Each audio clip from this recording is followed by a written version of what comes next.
신앙 고백하심으로 새벽 기도해 드리시겠습니다. 나는 전능하신 아버지 하나님 천지의 창조주를 믿습니다. 나는 그의 유일하신 아들 우리 주 예수 그리스도를 믿습니다. 그는 성령으로 잉태되어 동정녀 마리아에게서 나시고 본디오 빌라도에게 고난을 받아 십자가에 못 박혀 죽으시고 장사된 지 사흘 만에 죽은 자 가운데서 다시 살아나셨으며 하늘에 오르시어 전능하신 아버지 하나님 우편에 앉아 계시다가 거기로부터 살아있는 자와 죽은 자를 심판하러 오십니다. 나는 성령을 믿으며 거룩한 공교회와 성도의 교제와 죄를 용서받는 것과 몸의 부활과 영생을 믿습니다. 아멘. 사랑의 주님, 귀한 날도 주님 앞에 기도와 말씀과 예배로 하루를 시작합니다.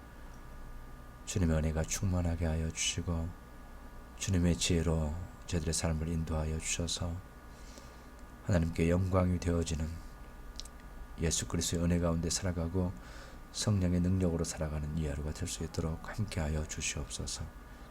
감사하고 예수님의 이름으로 기도하옵나이다. 아멘. 찬송가 478장 찬송하겠습니다. 478장입니다.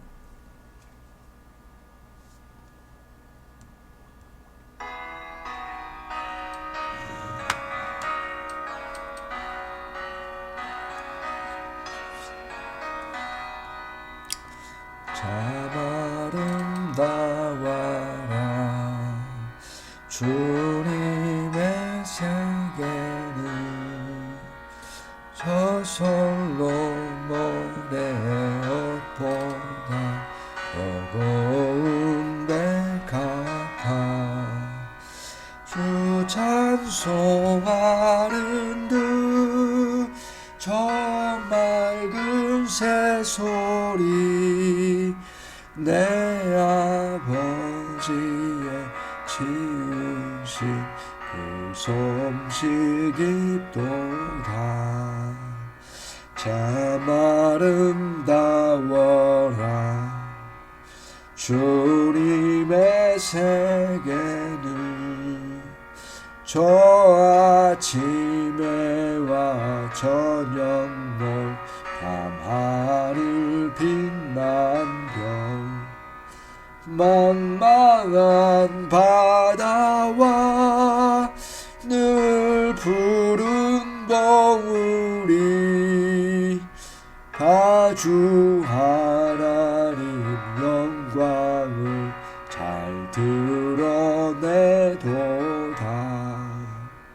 참 아름다워라 주님의 세계는 저 산에 부는 바람과 잔잔한 시냇물 그 소리 가운데 주 음성 들리니 주 하나님의 큰 뜻을 날 듯하도다.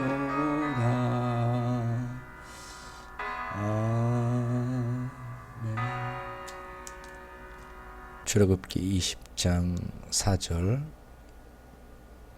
출애굽기 20장 4절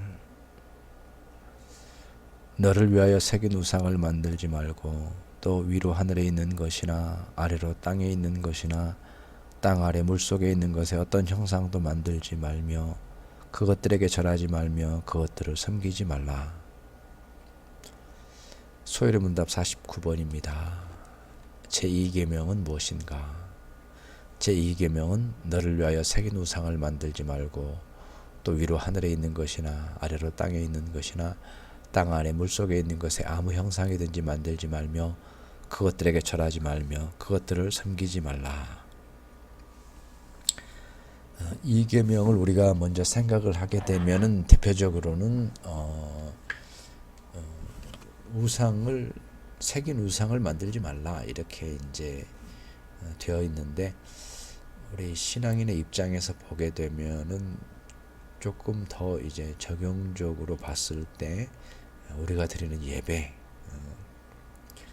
우리가 어떠한 자세와 기준을 가지고 예배를 드려야 되는가라고 하는 그 예배에 대해서 말씀하고 있다라고 우리가 적용을 해볼 수가 있습니다. 그래서 이 계명이 시작이 될 때 시작되는 그 말이 너를 위하여라는 그 표현이 나오지 않습니까? 너를 위하여. 예배라고 하는 것은 너를 위하여가 아니죠. 그래서 우리 자신을 위한 예배. 예배라고 하는 것은 오직 하나님께만 드려지는 것인데 사실은 우리를 위한 예배가 많습니다. 나를 위한 예배여야 되고, 내가 좋은 예배, 나에게 어떤 예배가 좋은가. 그래서 그 예배의 기준이 어느새 너를 위하여가 되어버린 겁니다. 그래서 이 계명이 시작될 때 너를 위하여라고 하는 이 말의 어떤 의미를 깊이 생각을 해서 우리의 예배가 얼마나 우리 자신을 위한 예배가 되기 쉬운가.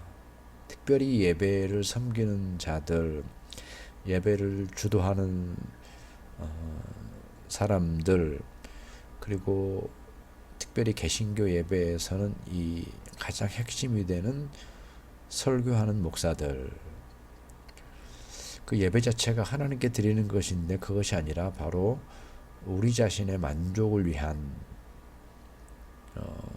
청중의 회중들의 만족일 수도 있고 목사 스스로의 만족일 수도 있고 그것이 너무나도 큰 문제죠. 사실은 아주 큰 문제라고 생각합니다. 이 예배가 누구를 위한 예배인가를 가장 먼저 그것부터 이제 잃어버리는 거죠. 그래서 예수님께서 말씀하셨던 것처럼 너희가 서로 영광을 취하면서 나를 믿지 아니한다. 서로가 서로에게 영광을 취하면서 잘했습니다, 좋습니다. 그냥 그것을 서로 취하는 거예요. 그것을 끊임없이 간구하는 거예요. 예배는 너를 위한 예배가 아님에도 불구하고 우리 스스로를 위해서 드리고 있는 그런 모습을 보게 되는 거죠. 그래서 이 계명의 첫 부분에 너를 위하여 예배에 대해서 생각할 때 예배라고 하는 것은 나 자신을 위한 예배가 아니다. 그런데 예배에 이제 우리가 타이틀만 보더라도 예배가 우리의 삶 속에 들어오다 보니까 우리의 삶의 어떤 그런 모든 궤적 가운데에 예배가 곳곳에 포진되어 있다 보니까 마치 예배가 인간 자신을 위한 예배인 것처럼. 그러나 예배의 근본적인 자세는 우리 스스로를 위한 것이 아닙니다. 하나님께 예배하는 것이고, 그렇기 때문에 하나님이 원하시는, 또 하나님이 명령하신 예배를 드려야 된다라는 게 이제 거기에서 나오는 겁니다. 그건 우리가 순종하고 받아들여야 될 그런 예배에 대한 자세죠. 여론조사에서 되는 것도 아니고, 사람들의 반응을 보고 결정하는 것도 아니고, 하나님께서 어떻게 말씀하시는가, 이게 이제 관건이 되는 겁니다. 그래서 너를 위하여라고 하는 것으로 시작이 되면서 그 다음에 어떻습니까? 우상을 만들지 말고, 이제 우상을 만들지 말라라고 하는 것이 나오는데, 이것은 이제 우리의 모습이죠. 우리가 육체를 가지고 있는 동안 눈으로 보는 것이 너무나도 중요하잖아요. 눈에 보이는 거. 그래서 뭐라도 있으면, 그죠? 인간에게는 어떻게 보면 보이는 우상이 필요합니다. 어떤 성취가 필요합니다. 눈에 보이는 성과가 있어야 됩니다. 그게 없으면 사람에게는 통하지가 않습니다. 그것이 우리의 모습이에요. 그러다 보니까 끊임없이 어떤 그 눈에 보이는 우상을 추구해 온 것이 우리의 모습이었고, 대표적으로 아론의 금송아지.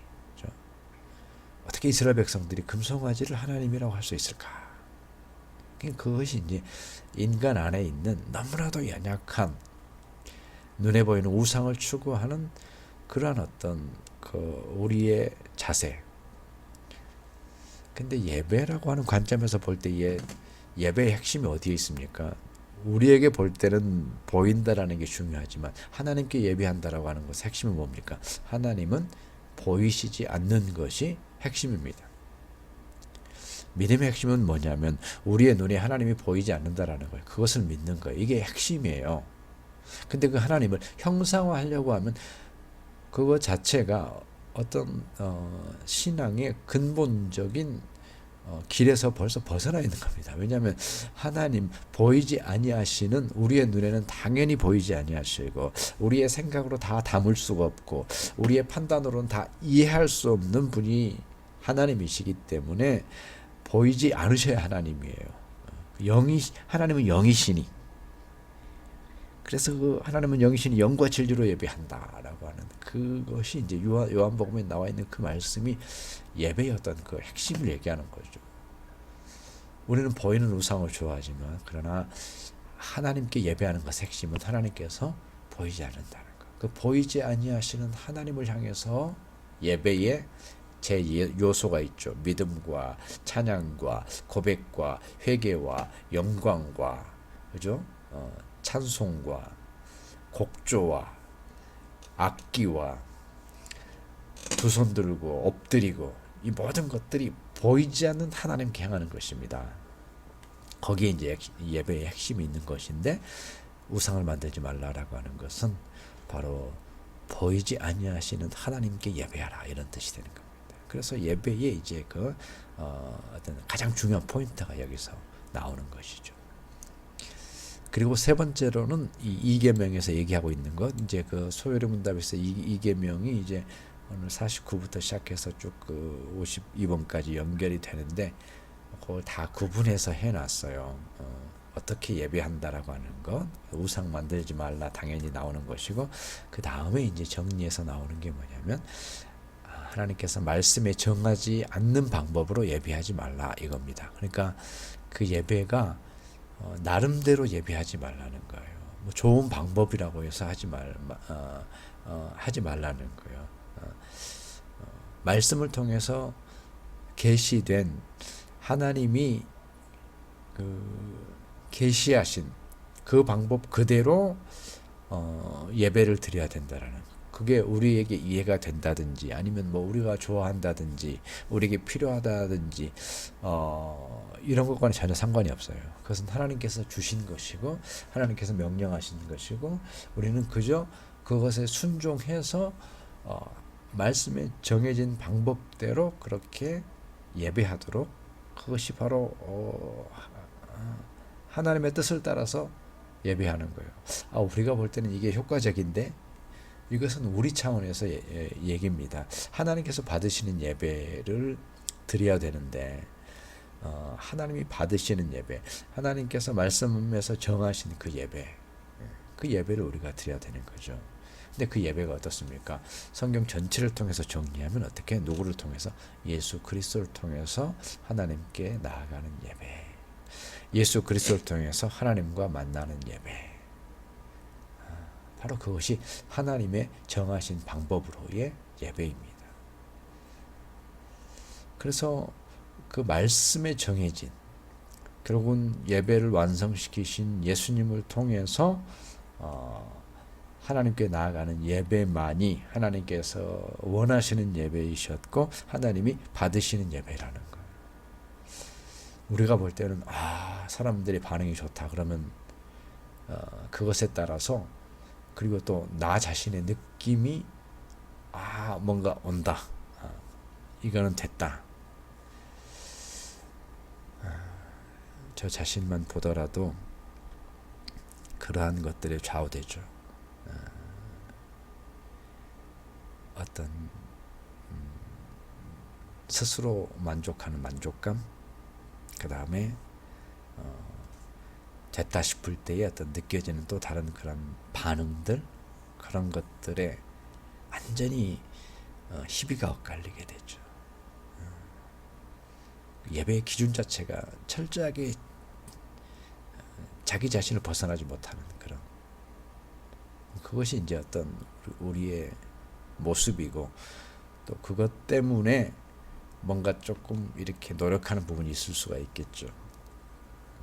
전혀 의미가 없다라고는 할 수는 없겠지만 그러나 핵심하고는 전혀 상관이 없는 겁니다. 예배의 핵심은 하나님께서 받으셔야 되는 예배고 하나님께서 원하시는 예배고, 근데 그것은 말씀을 통해서 우리가 확인할 수가 있게 되어지는데, 계시록까지 이렇게 완성되어진 말씀 전체를 통해서 보여지는 것은 예수를 통해서만 하나님께 나아갈 수 있고, 예수를 통해서만 하나님이 받으신 예배를 드릴 수가 있다라는 겁니다. 말씀에 정하신 방법대로 예배하는 거예요. 그래서 이 이계명을 통해서 우리가 그 예배에 대한 우리의 그 전체적인 틀을 온전히 바꿀 수 있는, 그리고 우리 예배의 자세를 돌아볼 수 있는 계명이 이 계명입니다. 우상 숭배하지 말라 그러니까 우리는 우상 안 만드는데, 무슨 교회 다니는 사람이 예수 믿는데 무슨 우상이야 이렇게 하고 지나가는 것이 아니라 예배의 핵심을 얘기하고 있다라는 거. 그래서 너를 위하여 예배하지 말고 우상을 만들지 말고 말씀에 정한 대로만 예배하라. 다시 예수 그리스도 안에서만 하나님이 원하시는 예배를 드려라 라고 하는 것으로서 정리할 수가 있게 되는 것입니다. 사랑의 주님, 올해 예배를 돌아보길 원합니다. 하나님, 우리 자신을 위해서 예배할 때가 많고 눈에 보이는 것을 추구하면서 예배할 때가 많습니다. 그러나 하나님은 영이시고 보이지 아니하시는 하나님께 하나님이 받으시는 그 예배를 예수 안에서 드리는 것이 우리의 자세인 것을 다시 한번 깨닫습니다. 우리의 예배를 새롭게 하여 주시고 예배의 자세를, 예배의 준비를 아버지 성령께서 새롭게 하여 주시옵소서. 감사하고 예수님의 이름으로 기도합나이다. 아멘. 하늘에 계신 우리 아버지, 아버지의 이름을 거룩하게 하시며 아버지의 나라가 오게 하시며 아버지의 뜻이 하늘에서와 같이 땅에서도 이루어지게 하소서. 오늘 우리에게 일용할 양식을 주시고 우리가 우리에게 잘못한 사람을 용서해 준 것 같이 우리 죄를 용서하여 주시고 우리를 시험에 빠지지 않게 하시고 악에서 구하소서. 나라와 권능과 영광이 영원히 아버지의 것입니다. 아멘.